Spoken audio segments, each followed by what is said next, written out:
Hello again, Sam here with Bluegrass Martial Arts in Louisville, Kentucky, where we teach the system of Kenpo Karate for Christ. It is a martial arts system, a karate system with the worldview of Christianity backing it, as opposed to the Eastern worldviews that martial arts was kind of born in. We are divorced from that, and instead we utilize the philosophy of Christianity and place into the process of martial arts is a process of character building as well, or it should be. So if we just divorce the Eastern philosophies from the martial arts, what you get is more effective fighters. You could be building just people who are out for themselves, bullies. You've got to have some sort of moral obligation as well to be a better person. And that is certainly a conviction that we have here at Bluegrass Martial Arts. I want to see the character of the people that are here be a character worthy of what the gift that we are giving them, or the ability that we're giving them to understand how to use violence as a tool, and hopefully be able to resolve conflict without violence, but if you have to use violence, to use it in a way that still protects the image of God that we all bear, right? To recognize that we are image bearers, and that even being true in the person who is initiating an attack, unprovoked or otherwise, that we'd be able to resolve that situation. Another thing I think that the martial arts offers to the rest of the world, and I certainly see this as a Christian, I see this as something that is coherent with the idea of Christianity, is that we take something that is very, very chaotic, a system of chaos when somebody is attacking you and tempers are high. You don't know what to expect as far as their attack is concerned. You can't really prepare for that as much as we try to. But in that moment when it actually comes and it's reality and somebody really means to hurt you, that's chaos. And we are attempting to bring order into a chaotic system. And I think that is very, very coherent with the idea of Christianity. In fact, we go back to the first cause of Christianity here, or first cause of everything, first cause of all creation, and that is a system of chaos where God speaks into that system of chaos and starts to bring order into that. So I think we are following in that example of taking chaotic systems and bringing order into them is something that God has, again, as He's placed His image upon us, and we are image bearers that we're called to do. That we are also likewise take the systems of chaos that are out there and try and bring order and structure to those. So I'm going to look back at the first cause, going all the way back to Genesis, the very beginning here. Reading it here, first 5 verses says, "In the beginning God created the heavens and the earth. The earth was formless and void, and darkness was over the surface of the deep, and the Spirit of God was moving over the surface of the waters. Then God said, 'Let there be light,' and there was light. God saw that the light was good, and God separated the light from the darkness. God called the light day, and the darkness He called night. There was evening, there was morning, one day." All right, so the first cause here, taking a system of chaos, that the earth, it says, is there, is present, the matter is there, but it has no real form to it, right? There's this sense of void. And when God speaks, his first words are to call into existence the idea of light. We had darkness, and now it's going to be separated by light.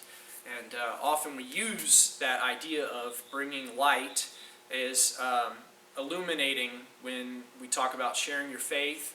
Bringing somebody into an understanding of that relationship with Jesus is bringing light into darkness, right? We use that idea all over the place because it's in Scripture.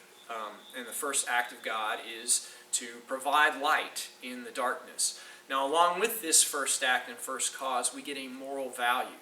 God immediately puts a moral value on the act of creation. So as He starts to bring order into the chaos at each step, He is going to back it up with the statement of it being good too. We have moral value here, right?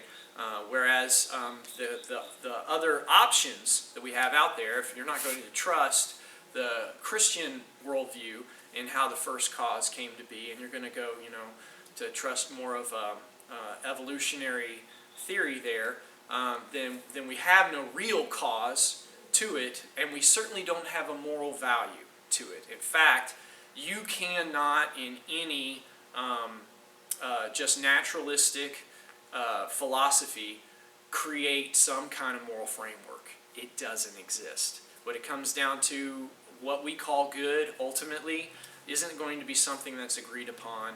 Ultimately, man's going to be the standard of good, and we talked about that in the last video, that the man being the standard of good, then comes the question, well, which man? Every man then becomes his own standard of good. And then you have, again, a system of chaos created. So as God begins to take chaos and instead instill order into that chaos, and his first act in that process is to bring light in and to give that first act a moral value here. That I believe that moral value is still true today, that as we bring order into systems of chaos, that we are doing something that is good in that process. And there's nothing more chaotic than taking somebody who comes at you with violence, intending to hurt you, and instead being able to take them down in a way that doesn't harm them too badly, and restrain them and try and speak reason, but if not being able to speak reason, still to be able to hold them there in a way where they can't harm you, they can't harm anyone else. Call the police if you have to. That's kind of my vision for what Kenpo Karate for Christ is designed to be. As it's engineered a good system already of self-defense, then all I've really done is come along and make sure that it's also a system that recognizes us, all of us, as image bearers, and doesn't cross the line into an area where we would damage the image of God in someone else.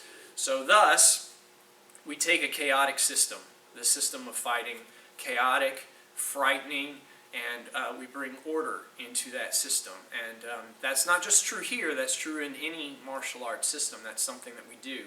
But we observe that as something that we're doing here, as something we're also doing to honor God, all the way back to his first cause. When he creates, every time he creates, he's bringing order into chaos. So we likewise seek to bring order into chaos and make something that is frightening situation where instead you can have confidence, that you can control your own heart rate, your own breathing, and you can still be calm and at peace when the rest of the world around you is going absolutely crazy, and they're in chaos. Being calm in the midst of the storm. And I think martial arts in general does a good job in instilling that, but we focus on that here. We actually bring that out in front and try and articulate that, put that into words, so that we understand that is an active goal that we seek. It's not something that happens passively here. Again, my name is Sam. I run the Bluegrass Martial Arts. Feel free to come by. We don't do any contracts. First class is always free. If you're in the Louisville area, I hope we'll see you soon.